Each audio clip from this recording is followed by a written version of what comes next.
এটা থেকে 1000 গুণ স্বাদ। এই ভাত মাছ খাইলে গ্যাস ফর্ম করে, গ্যাস্ট্রিক হয়, পেট খারাপ হয়, বদহজম হয়, কিন্তু এই হুরের সেবা নিলে তো কোনো বদহজম হইব না, পেট খারাপ হইব না, কোনো কিছু নাই, আছে নাই তো। তো কাজেই এর জন্য মানুষ পাগল। দেখেন আজকে আমরা যারা জান্নাতে যাওয়ার জন্য পাগল, আমরা কি রবের দিদারের জন্য পাগল না? এই যে আমরা যে ওয়াজ নসিহত আলোচনাগুলো শুনি, আমরা সর্বোচ্চ শুনি খালি জান্নাতে খাবারের আর আমাদের যে নসিবে হুর আসবে 70টা সেই সেবা। তাইলে লাস্টের স্টেজটা তো এই যায় যৌনতাই দেখা যাচ্ছে। হ্যাঁ, ওটা তো যৌনতা কম যাব না, ওটা একটু সহিশুদ্ধ ভাবে কইতে হইব। ওটা যৌনতা মিলন, মহামিলন, সঙ্গম, কিংবা আরও শুদ্ধভাবে আমার জানা নাই কেমনে কয়। তো সেইটা বছরকে বছর থাকবেন, কোনো প্রবলেম হইব না।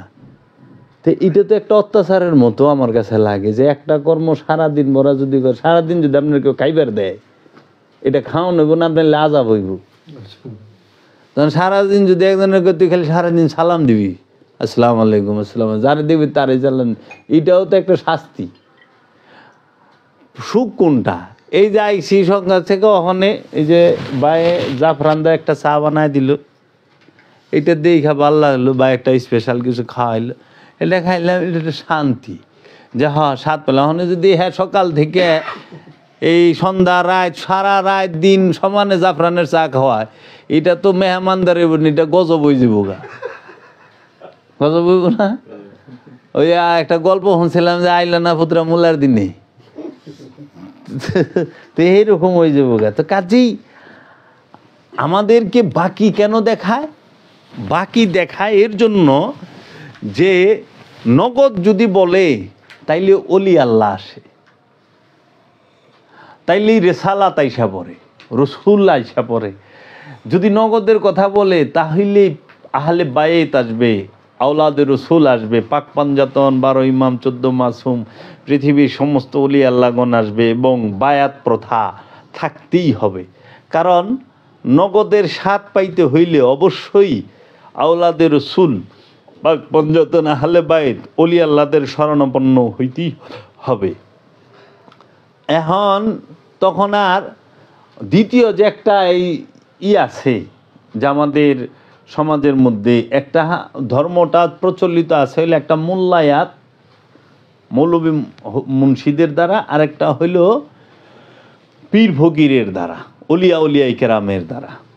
এখন আমাদের সমাজে যারা নাকি এই মোল্লা মুন্সি আছেন, তাহারা কি করতেছে? খালি বাকির গল্প করতেছে। জান্নাত মরণের পরে, সব মরণের পরে, হাসর মরণের পরে, মিজান মরণের পরে, পুলসেরাত মরণের পরে। হ্যাঁ, এরা পুলসেরাতের একটা ব্রিজ বানায়। পুলসেরাত হইল সূক্ষ্মেরও সূক্ষ্ম, যে মনের মধ্যে ধোকা, কামনা, সূক্ষ্মেরও সূক্ষ্ম কামনা, সেইটা পার হওয়াটাই হচ্ছে পুলসেরাত। সেটাকে ছিন্ন করা, সূক্ষ্মতে সূক্ষ্ম। আমি যাবে চাচ্ছি এই কিশোরগঞ্জে আইসা আপনাদের সবার কাছে ভূষী প্রশংসা, আমার গলায় 20টা মালা পড়ুক, সবাই আমাকে নিয়ে ধন্য ধন্য করুক, এই এলাকার মানুষ আমারে সবাই চিনুক, দেখা বলুক আহ দেহ কি লুকাইছে, কি চেহারা, কি তার ভাষণ, কি মানে প্রশংসা। এইটা সূক্ষ্মেরও সূক্ষ্ম। এই কামনাটুক যতক্ষণ পর্যন্ত থাকবো, আমি পুলসেরাত পার হইতে পারবো না। পুলসেরাত মানে কি? গুরু নানকের পীর বাবা বাহালুল দানা বলছেন, এবং অলি আল্লাহরা বাবা শাহ সুফি সদরুদ্দিন আহমদ চিশতি বলছেন, আমার দয়াল মুর্শিদ কেবলায় আলম বলছেন যে বাবা পুলসেরাত হচ্ছে তোমার অন্তরের মধ্যে সূক্ষ্মেরও সূক্ষ্ম যে কামনাটা, সেইটাই। এই সূক্ষ্মেরও সূক্ষ্ম কামনাটাকে ছিন্ন করো। এই সূক্ষ্মেরও সূক্ষ্ম কামনাটাকে ছিন্ন করো। আপনারা খান, আমি একটু ঠান্ডা হইলে খান।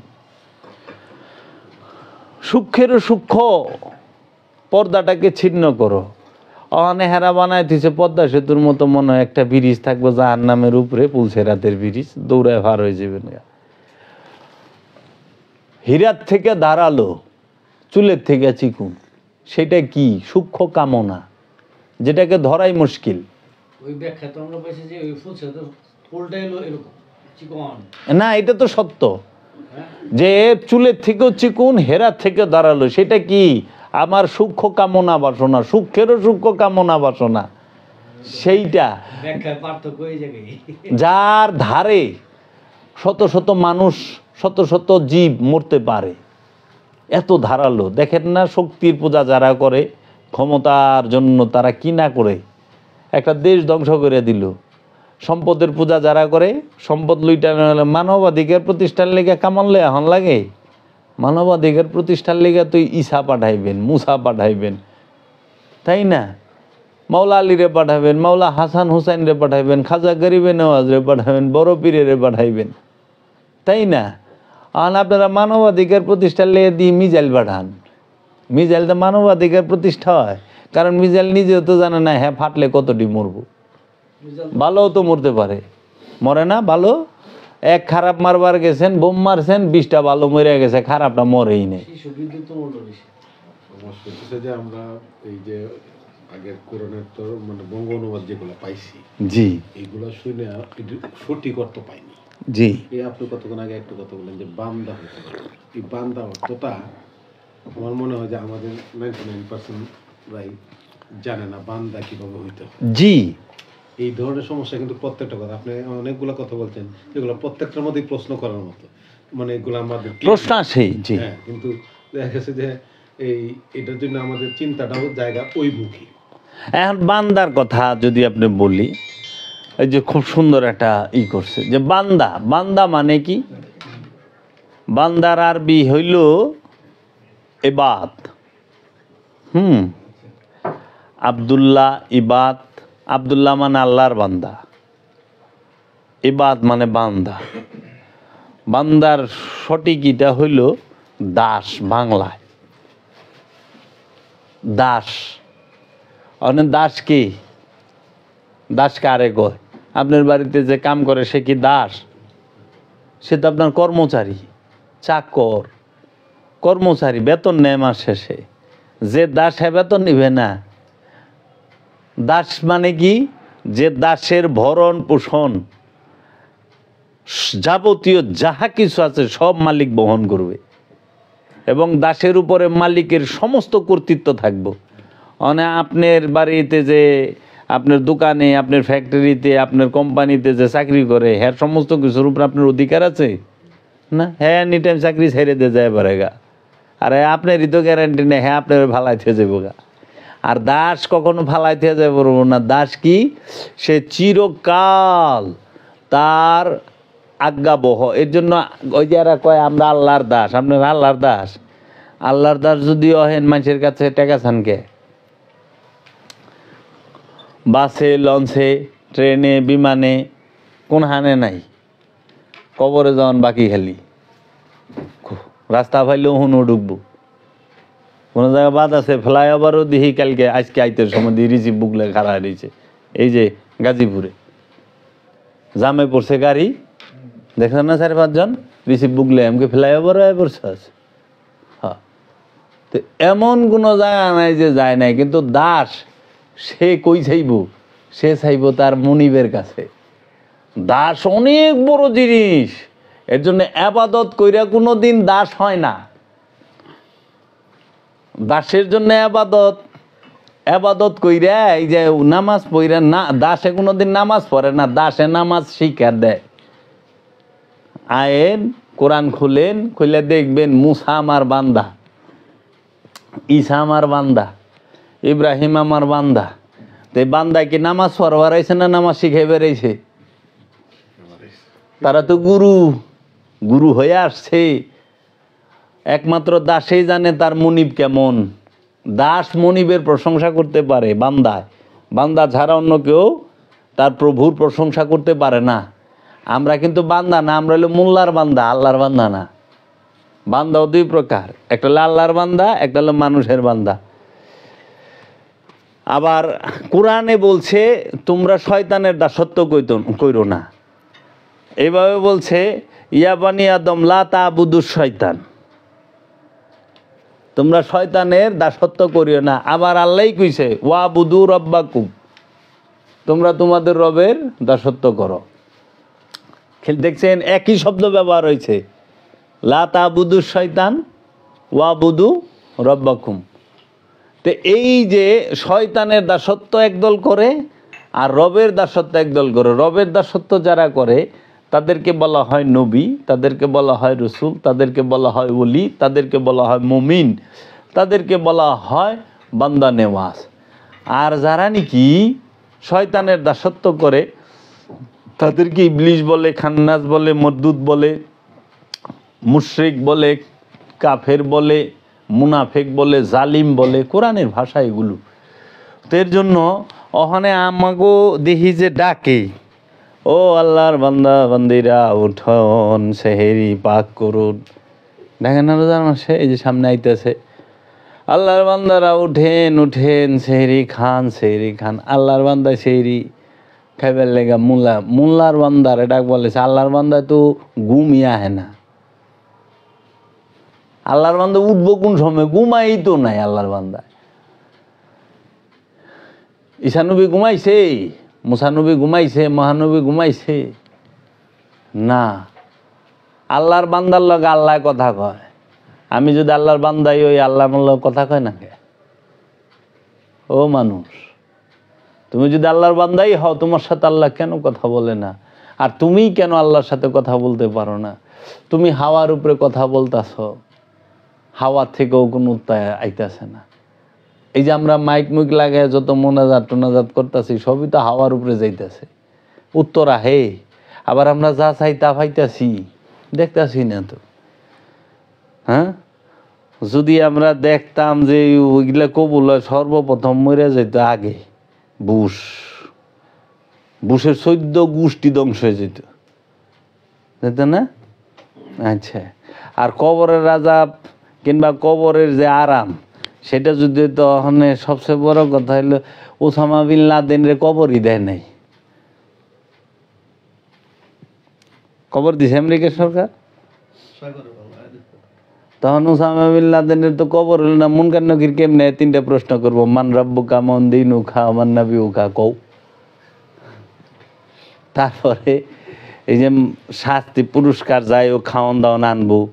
উনি তো ওখানে যদি জান্নাতে যায় থাকে তা পাইব না। আর যদি করে থাকে শাস্তির যোগ্যতা, তো অনেক কবরই তো ঢুকলো না, বেচারার কি কবরে দেয় নাই তো। আমাকেও তো কবর জুটলো মায়ের গুতা ঠিক মতো হইতেছে। আর সবচেয়ে আশ্চর্যের বিষয় হইলো, যতটি মানুষ এই পর্যন্ত কবরে গেছে কিয়ামত অন্তরে হয় নাই, প্রত্যেকটারই লাগে জানি ভিতরে আযাব হই বলে, সেরকম একটা গ্যারান্টি ধরে হারা করলে কয় তামাম দুনিয়ার যত মুমিন মুমিনাত মুসলমানের কবরের আযাব মাফ করে দাও। আশ্চর্যের বিষয়, মুমিনের কবরে আযাব হয়? সবার কবরে কি আযাব হয়? সবার বাপ মাই কি পাপী? পাইকারি দরে কে বলেছেন। আবার কিয়ামত হয় নাই, হাসরের মাঠে ওটা হেগুয়াজি, হেরাই কয় যে কিয়ামত হবে, হাসরের মাঠে উঠুম, পুল সেরাত পার হব, হাসরে মিজানে জামু, মিজানের পাল্লায় উষা নিশা হইলে নেকি বদির, তারপরে যা জান্নাত জাহান্নাম। হাসরে উঠে নাই, মিজানে যায় নাই, পুল সেরাত পার হয় নাই, জবাবদিহি তার মুখোমুখি হয় নাই, কিন্তু মায়ের গুতে করা দুমে চলতে আছে। ইমরার মাটি উমরা ছাপা, উমরার মাটি উমরা ছাপা। তা আল্লাহ কি বিচার ছাড়া পিটান শুরু করলো? এটা হইল দুনিয়ার আদালতেই তো বিচার ছাড়া জরিমানা নাই, বিচার ছাড়া কোনো জুলুম যারা করে হেরাও তো একটা মিথ্যা বিচার করে শাস্তি দেয়। তার মতো বিচারই হয় নাই, কিন্তু মারপিট চালু। আমার মাথাই ধরে না। আমি একটা তফসির পড়বার লেছিলাম, সেই তফসিরে দেখলাম যে মহানবী মেরাজ শরীফে যাইতেছে, ৫ম আসমান না কয় আসমানের নাম লিখছে, যে ওখান দেখে কি এক ব্যক্তিরই এক ফেরেশতায় বড় এক আতুর দেয়, এমনভাবে মাথায় ভারী মারতাছে, মগজ ছিটটা মিটটা ওয়ালে লাগতাছে। আবার ভালো হয়ে যেতেছে, তো মহানবীজি গাইতেছে জিব্রাইল রে, হ্যারে রকম পিটাই গে কি সে কয় কি ইয়া রাসূলুল্লাহ, হে তো নামাজ কাজা করছে, নামাজ পড়ে নাই। আরে মাত্র মহানবী মেরাজে যাইতেছে, যাইতে সময় দেয় বলে সেই পিটান চালু, না নামাজের শাস্তি। তো হ্যাঁ মেরাজ থেকে নামাজ লই আইব পাঁচক, তো তারপরে সে মায়ের মুখ দিব। আমার জামদানি নামাজ আহে নাই, কিন্তু ফেরেস্তা পিঠে বলেছে মাথার মধ্যে মঙ্গল মুগল। আমি পইরে টাসকি খাই গেছে। যখন আমি এই তফসিরের নাম কইছি আর ওয়াজের মধ্যে কইছি দেহ তোমরা, আমি পইরে আমি তো কোনো দল করি না, আর আমার কারোর লগে জাতিগত শত্রুতাও নাই, বাপদাদার সম্পত্তির লে টানাটানিও নেই। আমি যাহা পাই আমি তাহা বলি। কোরআনে আমি পাইছি আত্মশুদ্ধি এই ইহ জীবনে করতে হবে। এই দেহটা নিয়ে যত কাল বাইচা আছি, এই বাইচা আছি যে কত বছর, হয়তো 20 বছর, 30 বছর, 40 বছর, 60 বছর, 80 বছর, 100 বছর, আত্মশুদ্ধি অবশ্যই করতে হবে, উপায় নাই। আত্মশুদ্ধি করবা, তোমার জন্য পুরস্কার আছে রবের তরফ থেকে। সেই পুরস্কার কি? তোমাকে রব কেতাবের জ্ঞান দিবে, তোমাকে রব তার নিশানির খবর বইলা দিব, তোমাকে তোমার রব তার হিকমত দান করব, তোমাকে তোমার রব বান্দার মধ্যে প্রবেশ করায় দিব, তোমাকে তোমার রব জান্নাতে প্রবেশ করায় দিব। আত্মশুদ্ধিতে কত পুরস্কার রব দিছে। আচ্ছা, আত্মশুদ্ধি করবা না? কোরআন বলতাছে নফসের উপরে জুলুম করছ জাহান্নামে, নফসের উপরে জুলুম করছ তুমি ধ্বংস, সম্পদ জমা করছ ধ্বংস, অতিমের হক মাইরা খাইছ দিন থেকে বাদ। আমি তো সব নগদ দেখতাছি। আর এতিমের হক মাইরা খাইলে দিন থেকে বাদ হইবা, এটা তো মরণের পরে না, এখন প্রেজেন্ট। সম্পদ জমা করবা হুতামা দুজকে যাইবে, এটা তো মরণের পরে না, প্রেজেন্ট। এখন সম্পদ জমা এখন করছ, মায়ের পিঠ হইব মরণের পর, এটা হইল নগদে হবে। কাটা বিনলে যেরকম বিন্দার সাথে সাথে ব্যথা, যতক্ষণ কাটা থাকে ততক্ষণ ব্যথা, ঠিক সমস্ত অপকর্ম যতক্ষণ করব অপকর্মের ব্যথাও তৎক্ষণাৎই হবে। অনে ব্যথা দুই প্রকার। কয় কি দূর আপনার কথা তো মিলে না। কি মিলে না? কয় কি ওই যে এই লোকে যে এত কিছু মাইরা মুইরা খায়, কত টাকার মালিক, কত সুখে আছে, ভালো আছে। আরে পাগল, উন্নতি হইল দুই প্রকার, ধ্বংস দুই প্রকার। আমার সন্তান মরে গেল, এটা সাধারণ ধ্বংস। আমার ব্যবসা ধ্বংস হইলে এটা সাধারণ ধ্বংস। কিন্তু আমার নফস, সে যদি আমিত্বের মধ্যে, আমিত্বের গহ্বরে ডুবা যায়, ব্ল্যাক হোলের মধ্যে ঢুকে যায়, ওইটা হলো কিয়ামত পর্যন্ত ধ্বংস। এর জন্য যে ব্যক্তি অধিক সম্পদের মালিক হইল, তাকে আল্লাহ কখনো মুক্তি দিল না, তাকে আল্লাহ ধ্বংস করল। আল কোরআন যদি সে সম্পদ ধরে রাখে, আর যদি অধিক সম্পদ পাইছে বিলায় দেয়, তাইলে তার আল্লাহ রহমত দান করছেন। এই ওয়াজ আমি করুম কই? এই ওয়াজ শুনবো? এটা তো কোরআন দর্শন। স্যার এখানে যে কথাগুলা বলতেছেন আপনি, প্রত্যেকটা কথার মধ্যে আমার কাছে একটু লাগতেছে, খটকা লাগতেছে। যে আমি ওই এই যে ধরেন আমরা মানুষ মারা যায়, আমরা জানা যায় যাই, হুজুর দ্বারা কথা বলার সময় প্রথমে বলে দেখেন এইগুলো আমাদের জন্য শিক্ষা। এখান থেকে আমরা শিখলেন যে যে মারা গেছে তার কাছে সব বন্ধ হয়ে গেল, তার কাছে কোনো কিছু সে নিতে পারলো না। আর এখন তা আপনার দোয়া দিলে হেঁটে যাইবে কিন্তু তার কাছে। আমার কথাটা হইতেছে, তারপরে ওইটা আপনি আবার দোয়া করতেছে কেন? তার লাগে সে তো গেছে পিছায়, তার কাছে কোনো কিছু পৌঁছাবে না। জি, মানে কথাগুলো কন্ট্রাডিকশন মূলক। তাহলে নিশ্চয়ই এই দোয়া তার করার কথা না, করার কথা না, তার লাগে এটা প্রযোজ্য না।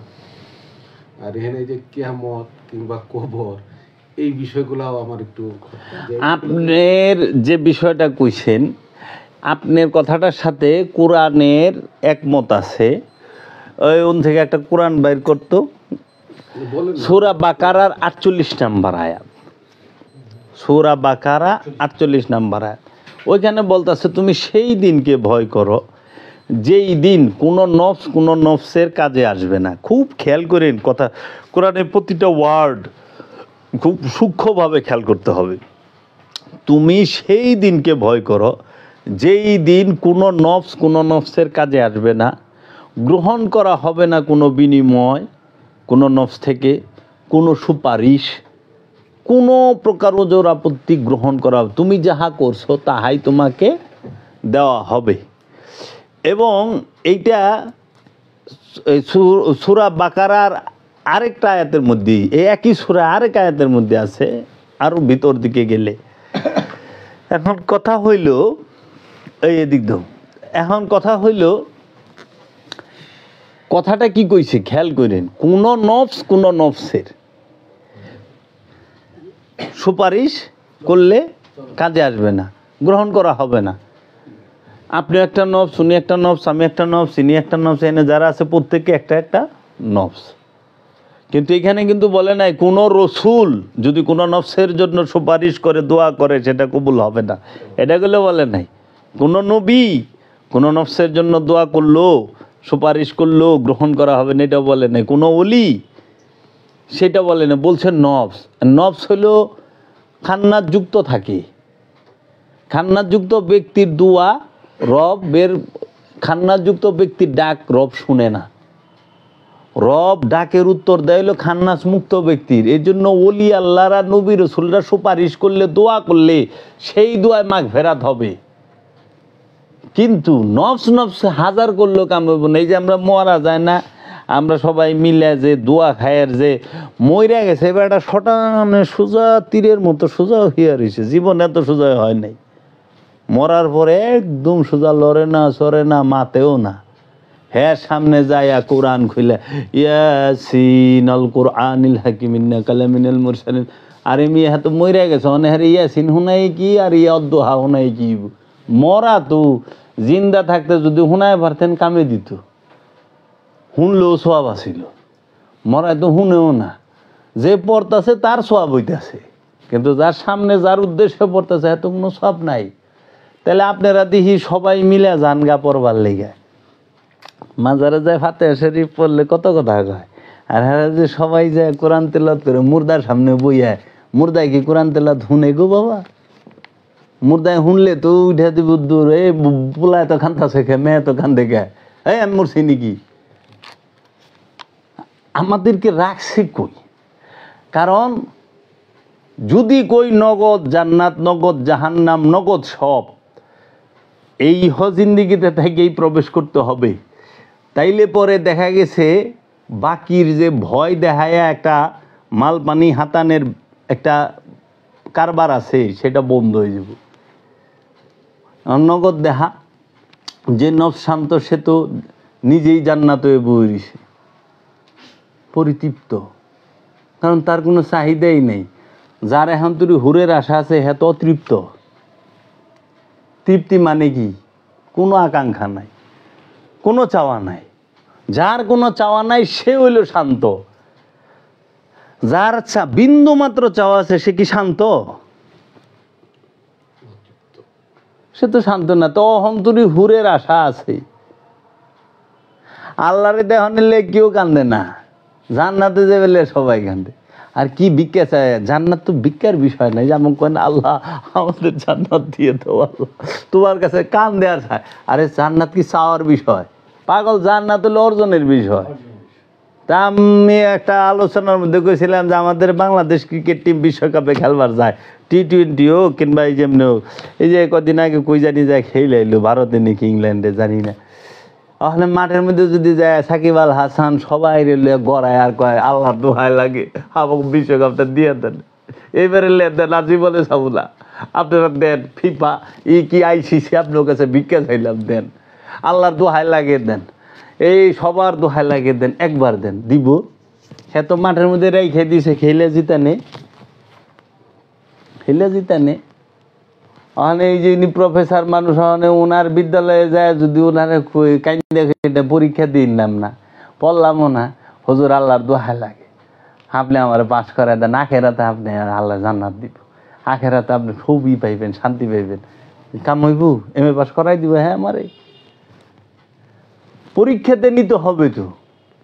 তাহলে হেরা চাই এই সব হানে, মানে ওই যে আমাকেও স্বভাবটা বানা হেলাইছে ভিক্ষার, আমরা জান না তো ভিক্ষা চাই, মানে সব কিছু আল্লাহ, সব কিছু ভিক্ষা চায় না তো। কাজেই এই বিষয়গুলো কোরআন বলছে কোন নফস কোনো নফসের জন্য দোয়া করলে কাজে আসবে না, কিন্তু কোনো অলি, কোনো নবী, কোনো রসুল যদি কাহারোর জন্য দোয়া করে সঙ্গে সঙ্গে এই জন্য আল্লাহ নিজেই কোরআনের মধ্যে বলে দিছে যে তোমরা হেদায়েত চাও, আমার হাবিবের কাছে যাও, আমার হাবিবের কাছে ক্ষমা চাও। আমার হাবিব যদি দোয়া করে তোমাদের মাগফিরাত হবে। রসুল দোয়া করলে মাগফিরাত হবে। রসুল তকদির পরিবর্তন করে দেয়। তাহলে কি কোনো নফসি পবিত্র নয়? হ্যাঁ, জন্মগতভাবে কোনো নফসি পবিত্র নয়। তা তো ঠিকই, মানে আসলো কেন দুনিয়াতে, কিন্তু কত যে এই যে কোনো নফসই সুপারিশ করতে পারবে না, মানে ওটা পবিত্র নফস, পবিত্র নফস পারবে, পবিত্র নফস, সে তো মুমিন, নতুন নাম হয়ে যাবে। সে তো মুমিন, মুমিনের দোয়া সঙ্গে সঙ্গে কবুল হবে। এর লেগেই তো কইছে তোমরা অলি সোহবতে যাও, যার দিল জিন্দা, যার সিনায়ের এলেম আছে তার কাছে যাও, তার সিনার সাথে সিনা মিলাও। যার দিল জিন্দা, যার সিনা তার সাথে, যার দিল জিন্দা তার দিলের সাথে তোমার মরা দিল মিলাও, মিলাইলে ওটা টাচ পাইলেই তাজা হয়ে যাবে। মানে ওই সোহবতে থাকতে কইছে, তার সঙ্গ করতে কইছে। এখন আমরা তো সিনার সাথে সিনা মিলাই পারি না, কি রে পেট হয়ে গেছে বড়, মানে মিলবার গেলে পেটে পেটে লাই গে সিনা আর মিলে না, পেট মিলে। কারণ চাওয়ার পেট বড়, আকাঙ্ক্ষার পেট বড়, কামনা বাসনার পেট বড়। মুসলমান হওয়া এটা সবচেয়ে কষ্টের কাজ। জন্মগত মুসলমান হওয়া সহজ, দলের মুসলমান হওয়া সহজ, আদর্শের মুসলমান হওয়া বড় কষ্ট। আর এই মুসলমান কখনোই মুসলমানের কাছে যাওয়া ছাড়া হইতে পারে না। মুসলমান হইতে হলে মুসলমানের কাছে যাইতে হবে। যেরকম একজন ডাক্তার হইতে গেলে আরেকজন ডাক্তারের কাছে যায় পড়তে হইব, শিখতে হইব। উকিল হইতে গেলে উকিলের কাছে যাওয়ান লাগবো। কারবারি হইবার গেলে কারবারি আল্লাহর কাছে যাইতে হইব। এইভাবে একজন দক্ষ পুলিশ অফিসার আরেকজন দক্ষ পুলিশ অফিসার তৈরি করে, একজন কারি আরেকজন কারি তৈরি করে, একজন হাফেজ আরেকজন হাফেজ তৈরি করে, একজন মৌলানা আরেকজন মৌলানা বানায়, একজন শিল্পী আরেকজন শিল্পী বানায়, একজন ডলি আরেকজন ডুলি বানায়। তো একজন অলিও তো অলি বানাইব। ওখানে আমরা মৌলবী সাহেবের কাছে যাই অলি হইবার লেগে। মৌলবী সাহেব তো মৌলবী সাহেব বানায় পারবো, অলি বানায় পারবো না। আর অলির কাছে যায় কোনোদিন মৌলবী অহন যাব না। অলির কাছে গেলে অলি হইতে হইব। আর শিল্পীর কাছে যায় যদি কেউ বক্সার হইবার চায়, কাম হইব? যে যা তার কাছে যাইতে হইব। বক্তার কাছে গেলে বক্তা অন যাইব, অলি অন যাইব না। অলি হইতে গেলে অলির গোলামি করতে হইব। আর অলির গোলামি করতে পারলে মুক্তি। এর জন্য 1000 কোটি টাকার মালিক যে হইছে সে সফল, কোরআন বলে নাই। কোরআন বলে নাই যে 1000 কোটি টাকার মালিক, অনেক সম্পদের মালিক। কোরআন বলছে কাদাফলাহা মান তাজাক্কা, ওই ব্যক্তি সফল যে নিজের নফসকে পবিত্র করতে পেরেছে। কাদ আফলাহাল মুমিনুন, একমাত্র মুমিন ব্যক্তি সফল। তো মুমিনকে যে নিজের নফসকে পবিত্র করতে ফেলেছে, তার নফস রবের মহানূরের মাঝে ফানা হয়ে গেছে, ডুবে গেছে, সে মুমিন। ওই মুমিনের একমাত্র সফল। আর এই যে নফস পবিত্র হয়েছে তারই আল্লাহ ডাকছে যে আমার বান্দায় প্রবেশ করো, আমার জান্নাতে প্রবেশ করো। আবার এই বিষয়গুলো যে কেমনে কেমনে নফস পবিত্র হবে, নামাজ পইরা কোনো দিনও কেহই খান্নাস মুক্তির জন্য নামাজ পইরা কোনো দিনও কেউ জান্নাতে যায়া পারবো না। জান্নাতে যায়া পারবো যে নফস খান্নাস মুক্ত হয়েছে। এই জন্য নামাজ হইল অজু করার জন্য, হাকিকতে পবিত্র হওয়ার জন্য নামাজ, হাকিকতে ভেতরগত। আর অনুষ্ঠান হইল পবিত্র পরিষ্কার হইয়া নামাজ। একটা হলো না পাক আর একটা হলো পরিষ্কার। হ্যাঁ অবশ্যই।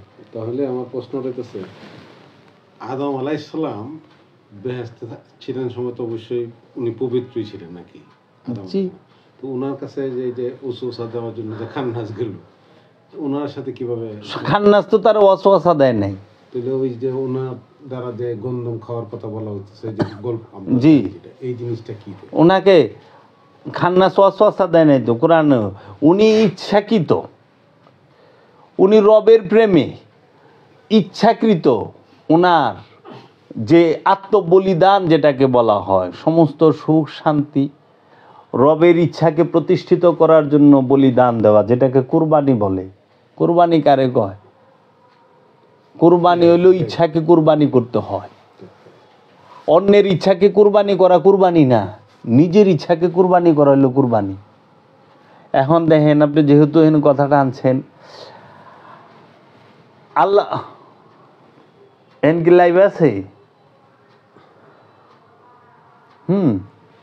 যাক, আমি ওইটা অন্য সময় কমুনি। আল্লাহ রব্বুল আলামিন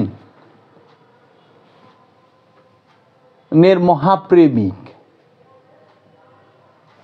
আল্লাহ চায় সে দুনিয়াটারে আবাদ করবে, পৃথিবী সাজাইব। পৃথিবী তো তৈরি করে রাখছে আল্লাহ, পৃথিবী তৈরি করে রাখছে। কারণ আদমের ছেলে হাবিল কাবিলের আগে কৌয়া ছিল না? কোরআন কইতাছে। কারণ হাবিল যখন কাবিল রে মাইরা ফেলায়, এই কাবিলে যখন হাবিল রে মাইরা ফেলায়, অনেক কেমনে কবর দিব জানে না। পরে দেখে এক কাক আরেক কাকের মাইরে মাটি খুই দে ডাকবার লইছে আইনা টাইনে।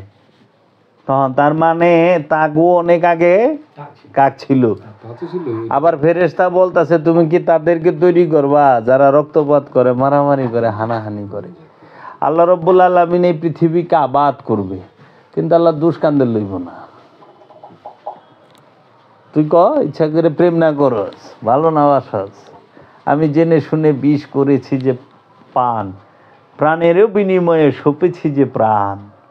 যাই না হুইনা বিষ পান করছে বাবা আদম মা হাওয়া, যাই না হুইনা বিষ পান করছে আজাজিল। তো বাবা আদম হইল নবী, আজন্ম মাসুম। নবী মানে হিডেন নলেজ। তো সে জানে না কোনটা গলত কোনটা ভুল। আদমকে ধোঁকা দেওয়ার মতো ক্ষমতা তো শয়তানের নাই। আর আজাজিলের ধোঁকা দিব, কারণ আজাজিলের আগে তো শয়তানি ছিল না। আজাজিলে তো ইবলিশ হইল। আজাজিলের আগে ইবলিশ আছিল কি? আমার দয়াল মুর্শিদ বাবা জাহাঙ্গীর জিজ্ঞেস করছে তার কিতাবে, ওই জাবের, তুই তো আমরা তোরা যারা আছস, এই যে অপকর্ম করস, বিভিন্ন অপরাধ করস, হ্যাঁ, মানুষের উপরে জুলুম করস, যে না যাই করস, তোরা সব শয়তানের ধোকায় পড়া করস না? হ, শয়তানে করায় না? হ। এই যেরকম মানে বলৎকার করে, রেপ করে, কয় না যদি জিগায় আদালতে, আপনি এটা কি করলেন, এটা করতে পারলেন আপনি? কয় বিশ্বাস করুন আমি করিনি, শয়তান আমাকে দিয়ে করিয়েছে। ও এমনি সাক্ষীটা দেয় সুন্দর করে। এই যে রেপ যারা করে তাকে যখন জিগায়, শয়তানে করাইছে। তাইলে হজরত আজাজিল আলাইহিস সালাম উনি ছিলেন ইমামে মালাইকা, ফেরেশতাদের সর্দার। তার আগে তো কোনো শয়তান ছিল না। তার এই কুবুদ্দিকে দিল যে ওই সেজদা দিস না, তুই ক আমি আদম থেকে উত্তম আল্লাহর সামনে। আদম মাটির তৈরি, আমি আগুনের তৈরি, ধোয়াবিহীন। এই কুবুদ্দিটা এর কেরা দিল? এর আগে তার শয়তান, আজাজিলের আগে তো কোনো শয়তান ছিল না। আর আজাজিল ফেরেশতাও না, আজাজিল হলো জিন। জিন জাতি থেকে সে আবাদত করতে করতে সে ফেরেশতাকে সর্দার হয়ে গেছে, নুরি মাখলুকের সর্দার হয়ে গেছে। এইদিকে আজাজিলরে ধোঁকা দেওয়ার মতো শয়তান ছিল না। আর আজাজিল যখন ইবলিশ হইল, ইবলিশ হওয়ার পরে আদমকে ধোঁকা দেওয়ার মতো ক্ষমতা আজাজিলকে দেওয়া হয় নাই, ইবলিশে দেওয়া হয় না। কারণ ইবলিশ বনি আদমরে ধোঁকা দেওয়া পারবো, আদমরে ধোঁকা দেওয়া পারবো না। কারণ আদম হিডেন নলেজ, আদম সত্যদ্রষ্টা, আদম দেওয়ালের উমরার খবর জানে, আদম গায়েবের খবর জানে, আদম সব জানে। আদমকে ধোঁকা দেওয়া যায় না। এর লেগে ওই কোরআনই কইতেছে, হে আল্লাহ, তুমি যারে যে আদমের লেগে করলে, আদমের বংশ রে, বনি আদম রে, মানে আদমের বংশকে, বনি আদমকে, বনি আদম মানে আদমের হোলাবান না, আদমের অনুসারী যারা, যারা আদমের মুরিদ সন্তান, তারা মুরিদকে বলা হয় বনি আদম, সন্তানকে না। এর লেগে আল্লাহ কইছে তুমি পীর দর্শ। সাহাবাই কেরামদেরকে বলা হয়েছে যখনই আল্লাহর হাবিবের কাছে কেউ আইসা মুরিদ হয়েছে বায়াত হয়েছে তখনই তারে বলছে আমানু। আর আমানু যখন হয়েছে তখনই কইছে ইয়াইয়ুহাল্লাযিনা আমানু আকিমুস সালাত, সালাত কায়েম করো। আবু জাহেল রে সালাত কায়েম করবা কয় নাই, আবু লেহাবরে কয় নাই, কইছে আবু বকর উমর উসমান এদেরকে তোমরা সালাত কায়েম করো, কারণ তোমরা আমানু হইছ, এখন মুমিন হও। কাফেরে মুমিন ওইবার কয় না, আমানুরে কয় মুমিন হইবার। এর জন্য আমানু মুসল্লি হবে, মুসল্লি হইয়া সালাত করতে করতে আত্মশুদ্ধির মাধ্যমে মুমিন হবে। কাফেরে থেকে আমানু হইতে হয়, আমানু থেকে মুসল্লি হইতে হয়, মুসল্লি থেকে মুমিন হইতে হয়। মুমিন হওয়ার পরে সে হইয়া যায় গুরু। সে তখন আর করে না করায়, শিখে না শিখায়, গুরু। তাজাদিলে যে এই কুবুদ্ধিটা কেরা দিল না, এটা মহব্বতে। সে তার শান মান তক্তা সব ছাইরা দিছে রবের মহব্বতে। ইয়া রব তুমি যা চাও তাই হবে। সে দেখলো চায় রবে দুনিয়া মিলাইতে চায়, পৃথিবী মিলাইতে চায়, কিন্তু দুষ্কান্দে লইব না। আমারে ভালোবাসাস কান্দে দুষল, আমি করলাম, যাও লালনতের তক্তা। আবার হেই কইছে আমি আল্লাহরে পরিপূর্ণ ভয় এবং বিশ্বাস করি। বাবা আদম সে মহাপ্রেম, সেও যখন দেখলো আজাজিল এত বড় ত্যাগ স্বীকার করলো, তা আমিও এটা ছেড়ে দিই, সুখ ছেড়ে দিই, নেমে গেল সুখের থেকে। রবের ইচ্ছা বরকরার রাখলো, বহাল রাখলো। আল্লাহ প্রেম এত সহজ, আল্লাহ প্রেম এত সহজ না, কোরবানি এত সহজ না। বা মাওলা হুসাইন চোখের সামনে সবটি সন্তান রে তার হাবিবের প্রেমে, তার মাসুকের প্রেমে, তার মুর্শিদের প্রেমে, তার রসুলের প্রেমে, তার নবীর প্রেমে একে একে শাহাদাত করায় দিল। কাঁদে নাই, ফরিয়াদ করে নাই, কোনো আন্দোলন করে নাই, কোনো প্রতিবাদ নাই। যাও নাও, দিয়ে দিল, যাও। কুরবানি কয়টারে? নিজের ইচ্ছাকে কুরবানি করার নাম হলো কুরবানি, ত্যাগ। অন্যের জীবন রেটাই নাই না, অন্যের ইচ্ছা রেটাই নাই না, কুবায় কাটা কখনো কুরবানি না। তুমি তো পশুটা রেটাই নাই না, পশুর ইচ্ছা হয়েছে তোমার শরীর নিচে শোয়ানের, তুমি তোমার ইচ্ছাটারে কুরবানি করো। তোমার সন্তানের গলায় ছুরি চালাও, তোমার ভালোবাসাটারে তো কাটতে পারতাছ না। দেখো তো বাবা আদম তার নিজের ভালোবাসা কেটে হালাইছে, তার নিজের শোক কাটছে। হযরত আজাজিল তার নিজের শোক কাইটা হালাইছে, নিজের পদবি কাইটা হালাইছে। কেরা আছে স্বেচ্ছায় পদত্যাগ করব, স্বেচ্ছায় সরে যাইব, জাওনের লেগে আঁকড়ায় ধরে। কি কয় না কয়, সুফি এত সস্তা না, সুফি সাজা সহজ, হওয়া কষ্ট। তাই বাবা জাহাঙ্গীর বলছে মানুষ স্বার্থপর জন্মগত ভাবে, কোরআনই বলে দিচ্ছে। মানুষ মুসলমান সাজতে চায়, মুসলমান হইতে চায় না। মানুষ ইমানদার সাজতে চায়, ইমানদার হইতে চায় না। নইলে আজকে দেখেন এই চুল, এই দাড়ি, এই হাতের চারি, এই চারটার সাথে আমাদের বডির যে সেন্ট্রাল প্রসেস ব্রেন, এটার সাথে কোনো সম্পর্কই নেই। নাহলে চুল কাটলে আমরা ব্যথা পাইতাম না, দাড়ি কাটলে ব্যথা পাইতাম না। চুল দাড়ি কাটলে ব্যথা পান, চারি কাটলে পান না, নখ যেটা বাড়তি পান না। কেন? সেন্ট্রাল প্রসেসের সাথে সম্পর্ক দান নাই। কিন্তু ডিএনএ বাইটা বুইটা ঘষা ঘষা বাইর করুন যায় এটার থেকে, জুস তৈরি করে। তো এখন কথা হইল দাড়ি সুন্নত বানায় হালাইলেন, দাড়ি রাখা সুন্নত, এটা সুরেরও দাড়ি রাখায় দিছেন, তাই না? পয়লাই তার লেবাসটা চেঞ্জ করে তারা আরো অহংকারী বানায় দিলেন। এতদিন তো সাইনবোর্ড ছাড়া চুরি করতো, তখন সাইনবোর্ড লইয়া চুরি করে দিছে। মুমিনের সাইনবোর্ড করে চুরি। আচ্ছা, এটা সুন্নত।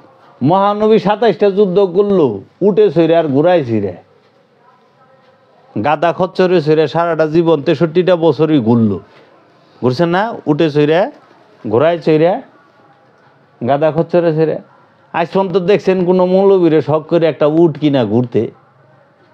বাংলাদেশে কোনো মৌলবী সাহেব মৌলানা সাহেব কিনছে একটা উট সুন্নত পালন করেন? এটা তো সুন্নত, রসুল যা করছে তা সুন্নত না? তাহলে একটা উট কি না, একটা ঘোড়া কি না, সারা শহর বড় যেহেনেই যাব, মক্কা মদিনা ভারত যেহেনেই যান, দেশের যে দৃষ্টিকে যান এই দৃষ্টিকে ওয়াজ করবার যাবেন, হেরা কেউই গুড়াও কিনে না, গাদাও কিনে না, উটও কিনে না, খচ্চরও কিনে না। হেরা কিনে কি? BMW, X Corolla, Toyota, Mercedes, Pulsar motorcycle. যদি তাও না পারে চার্জারালা একটা বেরিয়েছে না স্কুটি, এইটা। কিন্তু কেউই এই সুন্নত পালন করে না যে একটা গোড়া কিনা রসুলের সুন্নত পালন করুন, সারা জীবন গোড়া চলুন। এটা তো সুন্নত। মহানবী 63 বছরই গোড়ায় উঠছে, উঠে উঠছে। হুজুর এই সুন্নতটা পালন করেন না? কয় আপনার লোক কথা গো বিপদ। সব সুন্নত পালন করো, টুপিটা সুন্নত, দাড়িটা সুন্নত, এটা সুন্নত, ওটাও সুন্নত, ওটা একটু কইরেন। সুবিধার সুন্নত। টাচ মোবাইল সবাই চালায়, এটা যদি সুন্নত না। এটা হলে তো সবারই 63 বছরের বেশি বাঁচন চাওয়ার কথা না। হুজুর যখন 63 বছর আছে এর বেশি আমার বাচ্চা লাভ নেই। খালি সুন্নত সুন্নত সহজটি করে, খাওয়ানোর পরে মিষ্টি খাওয়া সুন্নত, এইটা পালন করে। দাড়ি রাখা সুন্নত, এইটা পালন করে। টুপি পাগড়ি পরা, 24 ঘন্টা পাগড়ি পরে থাকা সুন্নত। কিন্তু সব জায়গায় যে যাতায়াত, উঠ আর ঘোড়া দেখার লাগবো, গাদা খচ্চর উঠে করার লাগবো, এটাও তো সুন্নত, এটা করেন না। তখন আবার হেরা এইটিতে উঠে।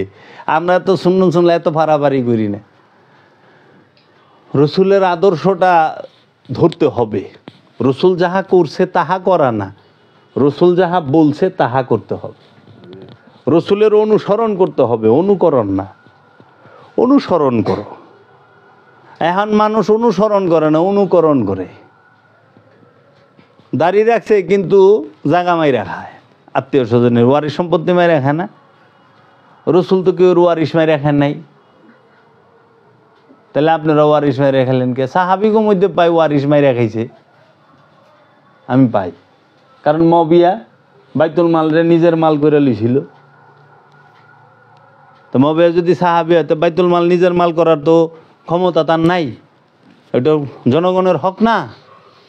জনগণের হকরে নিজের রাজকোষাগারে ঢুকায় লিছে, এখানে কেউ কথা উঠায় না। মা ফাতেমার যে বাগে ফিগাত হযরত আবু বকর সিদ্দিক সে বাজেয়াপ্ত করে দিল, ক্ষমতায় লইল, তো হক মানলেন না। আবার হেটারে হজরত উমরও বাজেয়াপ্ত করে রাখলো। হজরত উসমান আয়া তার মেয়ের জামাই মারওয়ান রে হ্যার মেয়ে বিয়া দিল মারওয়ানের কাছে, যৌতুক হিসাবে মারওয়ানরে উপহার দিল। তাহলে রসুলের কন্যার কাছে থাকলে হইব না জায়েজ, আর আবু জাহিলের বলা মারওয়ান খাইলে হয়ে যাইব জায়েজ? আমার মাথায় ধরে না যেটা আবার কি জিনিস। হাসা কথা কইব কি? কারণ হাসা কথা কইলেই ব্যবসা বন্ধ হয়ে যায়, পেট্রোডলার বন্ধ। এলে দেখেন না, যার কাছে সত্য আছে হ্যাঁ রাস্তার মুড়ে মুড়ে খাড়ায় থাকে, সত্যের গায়ে পোশাক লাগে না, সত্য উলঙ্গ, সত্য ধারালো, সত্যের মধ্যে সবসময় ধার থাকে, সত্য একা চলতে জানে, সত্যের কাউরে লাগে না। এর লেগে আল্লাহর হাবিব একা সারা আরবের বিরুদ্ধে খাড়ায় গেছে। মুসা কালিমুল্লাহ একা পুরা ফেরাউনের বিরুদ্ধে খাড়ায় গেছে।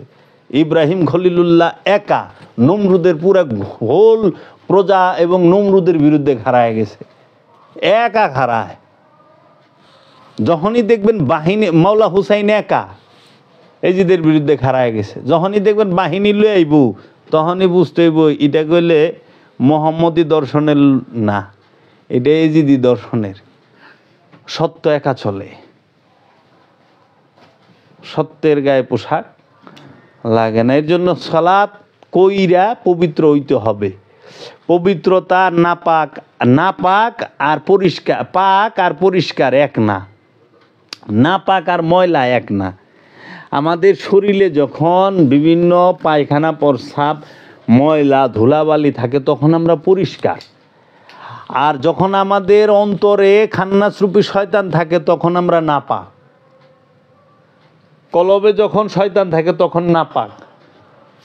এর জন্য সলাৎ কইরা কলবের শয়তানকে মুসলমান করতে হবে অথবা তাড়াই দিতে হবে, পবিত্র হইতে হবে সলাতের মাধ্যমে। আর পানি দিয়া অপরিষ্কার শরীরে সাবান দিয়া ধুইয়া পরিষ্কার হয়ে সালাতে দাঁড়াইতে হইব। এর জন্য পরিষ্কার হয়ে সালাতে দাঁড়াও, সালাতের মাধ্যমে পবিত্র হও। তাহলে আমরা সারা জীবন পবিত্র হইয়া নামাজ, ভাই আপনি কি পবিত্র? কয় না। অজু করার পরও কয়ে পারতেছে না যে হ্যাঁ পবিত্র। যে পবিত্র হয়েছে হ্যাঁ ঘুষ খায় কেমনে, যে পবিত্র হয়েছে হ্যাঁ সুদ খায় কেমনে, যে পবিত্র হয়েছে হ্যাঁ আত্মসাৎ করে কেমনে, যে পবিত্র হয়েছে হ্যাঁ জুলুম করে কেমনে। পবিত্র হওয়ার পর তো কেউ জুলুম করতে পারে না, হ্যাঁ তো পবিত্র।